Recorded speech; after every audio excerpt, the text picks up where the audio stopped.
School of magic season 2 episode 73 title वक्त के खिलाफ दौड़।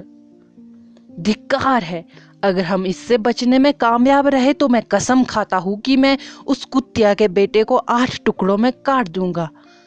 अब उनकी ताकत को बनाए रखने का कोई मतलब नहीं था। दल ने जल्दी से उनके सभी गुप्त उपकरण निकाल लिए जो उपयोगी थे। ऐसा लगा जैसे मौत की आवाज ठीक उनके कानों के पीछे थी और सबसे भयानक रूप से वे ठीक उसी दिशा में भाग रहे थे। उन्हें यकीन नहीं था कि क्या वे बस उसमें दुर्घटनाग्रस्त हो जाएंगे और एक पल में मर जाएंगे। इस बार सभी को लगा जैसे वे मृत्यु के देवता के साथ एक दौड़ कर रहे थे, क्योंकि चुटकी ने जिस छेद का उल्लेख किया था वह अभी भी दूर था। पूरी जगह आग की तरह लाल धधक रही थी। लावा ने अधिकांश नालियों को भर दिया था और समूह जिस रास्ते पर चल रहा था उस पर छलक रहा था। जैसे ही वे अतीत में भागे, हवा में छींटे पड़ने वाला तरल हवा में तुरंत प्रज्वलित हो गया, जो देखने में काफी डराने वाला था। किनारों पर चट्टानें अब भारी वजन का समर्थन नहीं कर सकती थी और विस्फोट की लहर में लावा दीवारों से बाहर निकल गया। लावा तुरंत दल की दिशा में उड़ेल दिया। इसकी गर्मी उनके शरीर में घुसने के लिए काफी थी। Light shield! आहान ने तुरंत प्रतिक्रिया दी और दीवारों से बाहर निकलने वाले लावा के समूह तक पहुंचने से पहले एक लाइट अवरोध बना दिया। लावा को पवित्र सुनहरी दीवार द्वारा रोक दिया गया था, जिससे समूह सुरक्षित रूप से खंड को पार कर सके। लावा ज्वार के कारण पूरी जगह बेतहाशा हिल रही थी। कंपन जितना तेज था, दीवारें उतनी ही तेजी से ढह रही थी। लावा ने तुरंत ही समूह की त्वचा को जलाते हुए हवा में बिखरना जारी रखा। क्या हम अब भी वहां हैं? आदर्श दल के सामने पहुंचे। छींटे लावा को रोकने के लिए अपने शरीर का उपयोग करने की कोशिश कर रहे थे। वह एकमात्र व्यक्ति था जिसे कोई नुकसान नहीं हुआ था, क्योंकि रोज फ्लेम ने उसे लावा की गर्मी के लिए कुछ प्रतिरोध प्रदान किया था। हालांकि वह जानता था कि अगर उसे लावा के अंदर भिगोया गया तो वह भी जिंदा ही पक जाएगा। स्विफ्ट स्टार वुल्फ की पीठ पर बैठी चुटकी ने अभी तक एक शब्द भी नहीं कहा था। वह अपना ध्यान केंद्रित रखने की पूरी कोशिश कर रही थी, क्योंकि उसे उसी छेद का पता लगाना था जिसे लावा द्वारा नष्ट किए जा रहे इस मार्ग में उसने पहले कहीं देखा था। अंत में जब वह समूह में चिल्लाई तो उसकी आंखें टिमटिमा गई। यहाँ बाएं मुड़ो, जल्दी! जैसे ही चुटकी ने बात की, सामने कोने से एक चकाचौंध करने वाली लाल बत्ती फूट पड़ी, जैसे कोई क्रोधित जानवर अपने शरीर का उपयोग करके उस स्थान को भरने की कोशिश कर रहा हो जब वह दल की दिशा में हमला कर रहे हो। यह नजारा बेहद भयानक था, क्योंकि हर कोई अपनी खोपड़ी को सुन्न महसूस कर सकता था। कुछ ही सेकंड में वे मर जाएंगे और उनकी लाशें जलकर राख हो जाएंगी। गुफा अभी भी कुछ कदम दूर थी। उनके पास इसे बनाने के लिए पर्याप्त समय नहीं होगा। तुम लोग आगे बढ़ो, अपने पीछे समूह का सामना करते हुए आदर्श चिल्लाया। आप क्या करने का प्रयास कर रहे हैं? राधा ने कहा। आदर्श ने कोई जवाब नहीं दिया। उसकी आकृति रोज फ्लेम की ज्वाला में घिरी हुई थी। जल्दी से उसे एक उग्र राक्षस में बदल दिया। वह जगह पर खड़ा हो गया और उसने अपने पैरों के नीचे एक स्टार पैटर्न बनाया। अधिकांश लोग भूल गए होंगे कि इन परिस्थितियों में उन्हें क्या करना चाहिए था। भयानक लावा किसी के भी दिमाग को खाली कर सकता था और वे केवल अपनी मृत्यु की प्रतीक्षा कर सकते थे। आदर्श खुद को अपना ध्यान इकट्ठा करने के लिए मजबूर कर रहा था। जब उसने उन लोगों के बारे में सोचा जिन्हें वह अपने पीछे महत्वपूर्ण मानता था, तो उसने अपने दिल में डर या हिचकिचाहट का कोई संकेत नहीं आने दिया। उसने अपना मुंह खोला और एक दहाड़ बोला। उसकी दाहिनी कलाई पर आग के छल्ले पर एक जबरदस्त बल लगा। रोज फ्लेम फियरी फिस्ट! आश्चर्यजनक लावा ज्वार का सामना करते हुए आदर्श का दृढ़ निश्चयी चेहरा गर्मी से पूरी तरह से लाल हो गया था। फिर भी उसने शानदार नजारे पर मुक्का मारा। लावा समूह की दिशा में लुढ़क रहा था और अपनी गति के अनुसार वह अब तक समूह को पार कर चुका होगा। हालांकि आदर्श की फायर फिस्ट ने प्रवाह के ठीक बीच में एक छेद कर दिया। जलता हुआ तरल उनके किनारों से होकर बह रहा था, मानो ज्वार ने उन्हें खा लिया हो। लावा के सामने एक आकृति मजबूती से खड़ी थी। उसकी मुट्ठी ने लावा को वापस पकड़ने की कोशिश की और क्रूर बल के साथ प्रवाह को विभाजित करने की कोशिश की, जिससे बाकी लोग उस छेद में पीछे हट गए जिसका उल्लेख चुटकी ने किया था। फायरी फिस्ट की शक्ति ज्वार को थामने में सक्षम थी, लेकिन जैसे जैसे अधिक लावा उनकी दिशा में बढ़ता गया, आदर्श द्वारा बनाई गई खाई को जल्दी से भर दिया गया। राधा, चुटकी, स्विफ्ट स्टार वुल्फ, समीर, आहान और लविशा अंतिम सेकंड में गुफा में कूदने में कामयाब रहे। फिर भी इससे पहले कि वे राहत महसूस कर पाते, उन्होंने मुड़कर देखा कि गुफा के बाहर की आकृति लाल रंग से बह गई और ज्वार भाटा में जोरदार टक्कर होगी। जब उन्होंने गुफा के प्रवेश द्वार पर नजर डाली तो वे सब देख सकते थे कि लावा एक विशाल अग्नि ड्रैगन की तरह गुजर रहा था। विनाशकारी फायर ड्रैगन की तुलना में आदर्श बहुत छोटा था, वह बहुत जल्दी चला गया था। राधा को आखिरी बार उसे देखने का मौका भी नहीं मिला था। उसका मन अभी भी दृढ़ और निडर पीठ से भरा हुआ था, जो अपनी मुट्ठी से भयानक लावा फायर ड्रैगन का सामना कर रहा था। आदर्श आदर्श आदर्श को बचाने के लिए अन्य लोग तुरंत प्रवेश द्वार की ओर भागे, आग की लपटों में कूदने के लिए तैयार थे। फिर भी वे लावा के कारण करीब नहीं जा सके। लावा गुफा के प्रवेश द्वार से टकराया, जैसे कि वह चट्टान के किसी हिस्से से टकराया हो। बल ने उन सभी को वापस गुफा में गिरा दिया। लावा का प्रभाव आश्चर्यजनक था। यह लगभग प्रवेश द्वार पर ढह गया गुफा में और लावा गिरने लगा। जब राधा और चुटकी ने देखा कि समीर आदर्श को बचाने के लिए गुफा से बाहर कूदने की कोशिश कर रहा है, तो उन्होंने तुरंत स्विफ्ट स्टार वुल्फ को उसे रोकने का आदेश दिया। स्विफ्ट स्टार वुल्फ जल्दी से आगे कूदा और समीर की शर्ट को काटा, उसे प्रवेश द्वार से वापस खींच लिया। इस बीच चमकदार लाल लावा गुफा में बहने लगा, जिससे समूह पीछे हट गया। जल्दी करो, प्रवेश द्वार को सील करो, चुटकी ने आदेश दिया। इसे सील मत करो, समीर चिल्लाया। आदर्श अभी भी बाहर है। आहान और लविशा भी अवाक रह गए। उन्हें नहीं पता था कि उन्हें किसकी बात सुननी चाहिए। School of magic season 2 episode 74 title उग्र जादूगरनी।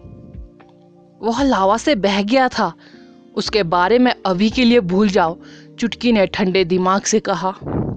राधा ने अपने लाल होठों को चबाया, क्योंकि उसकी आंखों से आंसू लगभग छलक पड़े थे। फिर भी वह जानती थी कि चुटकी सही कह रही थी।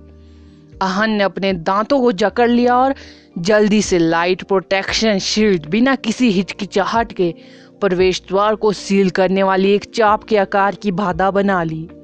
लविशा भी मदद करने के लिए ऊपर गई। उसने जल्दी से रॉक बैरियर को डिफेंस की एक और परत जोड़ने के लिए बाधा को आगे बढ़ाने के लिए स्पीड डाला, ताकि लावा गुफा में फट न जाए। समीर को अपने विचारों को एकत्र करने में काफी समय लगा। भले ही वह आंसू में नहीं था और अपने चेहरे को पोंछते हुए रॉक बैरियर की एक और परत डाली। समूह तेजी से गुफा के अंदर चला गया। मैजिशियन जो अपने जलने से दयनीय स्थिति में रह गए थे, वे उदास होकर जमीन पर गिर पड़े। किसी ने बात नहीं की।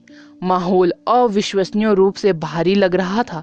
अंत में समीर ने धीरे से अपना सिर उठाया और राधा पर नजर डाली। राधा को पता था कि समीर क्या पूछना चाहता है। उसने स्विफ्ट स्टार वुल्फ की ओर इशारा किया और कहा, वह अभी मरा नहीं है। स्विफ्ट स्टार वुल्फ अभी भी यहाँ है, तो इसका मतलब है कि वह अभी भी जीवित है। यह सुनकर समूह अपने पैरों पर खड़ा हो गया।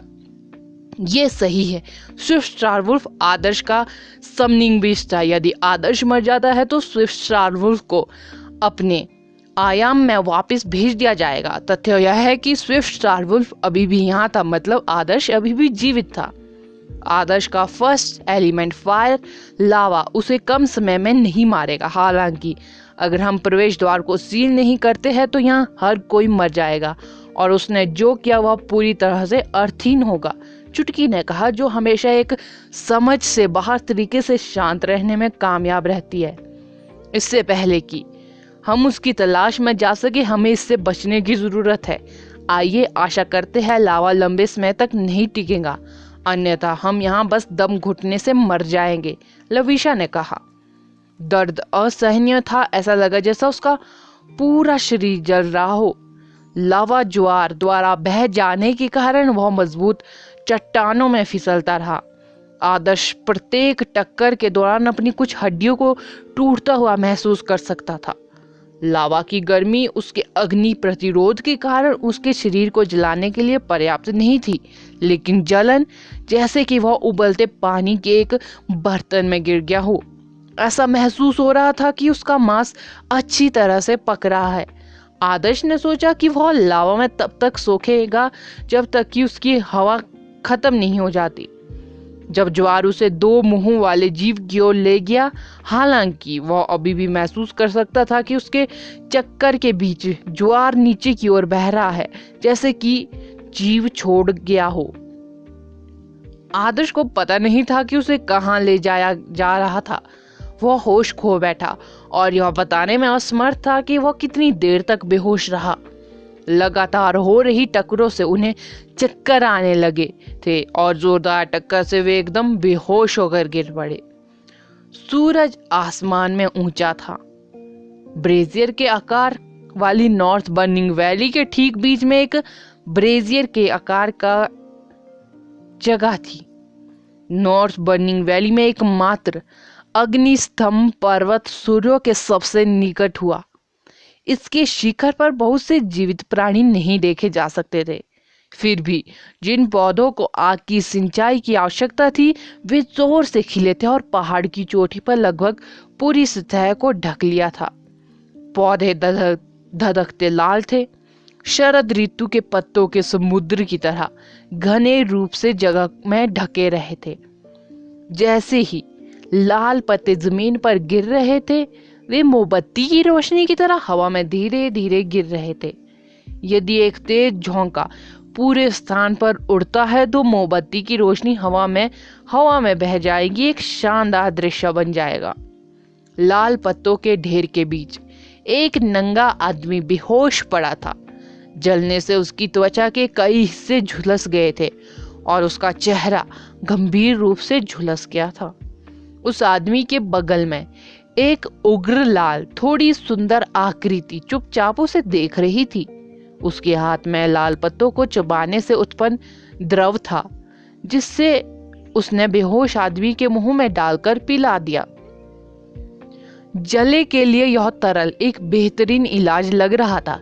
जैसे ही तरल व्यक्ति के गले में प्रवेश किया, उसके सड़े हुए घाव तेजी से ठीक होने लगे। लावा से ऊर्जा काफी शुद्ध थी, क्योंकि इसमें कुछ विशेष लपटों की जहर या विनाशकारी शक्ति नहीं थी। दूसरी ओर बेहोश आदमी के पास काफी मजबूत अग्नि प्रतिरोध था। उसके बेहोश होने का कारण गर्मी नहीं, बल्कि ऑक्सीजन की कमी थी। सूर्य तिरछा हो गया और धीरे धीरे क्षितिज में उतर गया। शाम के समय युवक को होश आया। आदर्श ने अपनी आंखें खोली और अपने आसपास स्कैन किया। उसने शुरू में सोचा कि वह आग के बीच में पड़ा हुआ है, लेकिन जब उसे पता चला कि हवा में केवल लाल पत्तियां उड़ रही है तो उसे राहत मिली। पत्तियां कोमल थी और चूंकि उन्होंने सूर्य के प्रकाश से ऊर्जा को अवशोषित और संग्रहित किया था, वे इस शाम के गर्म गलीचे की तरह थे जो धीरे धीरे ठंडे हो रहे थे। मैं यहाँ क्यों हूँ? आदर्श उलझन में था। उसे स्पष्ट रूप से याद था कि वह लावा की धाराओं के साथ बहकर पहाड़ी की तलहटी में आ गया था।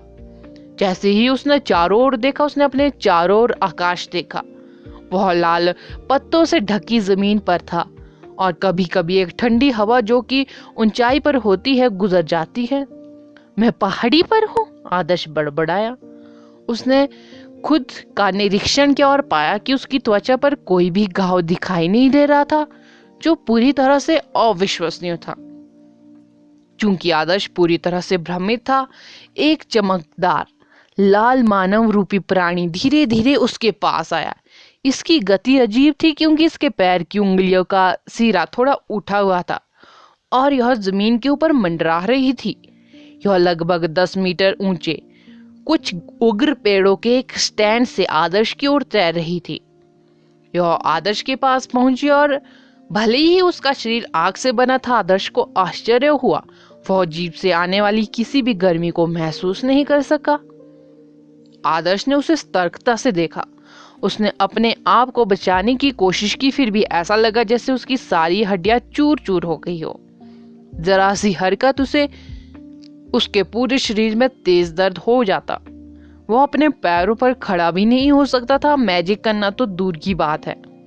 उग्र आकृति ने आदर्श पर हमला नहीं किया, लेकिन उसे एक स्वादिष्ट दिखने वाला फल दिया। वह और करीब नहीं आई, जैसे उसे चिंता थी कि वह आदमी इससे डर जाएगा। मेरे लिए? आदर्श ने अविश्वास में पूछा, क्योंकि उसने उस फल को देखा जो उसकी भूख को संतुष्ट कर सकता था और उसकी चोट का इलाज कर सकता था। उग्र आकृति ने सिर हिलाया। क्या तुम वही हो जिसने मुझे बचाया है और मुझे यहाँ लाया है? आदर्श ने पूछा। आकृति ने सिर हिलाया, जैसे कि वो उसकी बातों को पूरी तरह से समझ सकती हो। आदर्श को तुरंत याद आया कि लविशा ने उल्लेख किया था कि कैसे उसकी माँ को एक मानवीय उग्र प्राणी द्वारा बचाया गया था जिस दिन वह अग्नि आपदा से बह गई थी। अगला एपिसोड जानने के लिए बने रहे मेरे इस चैनल के साथ। Thank you.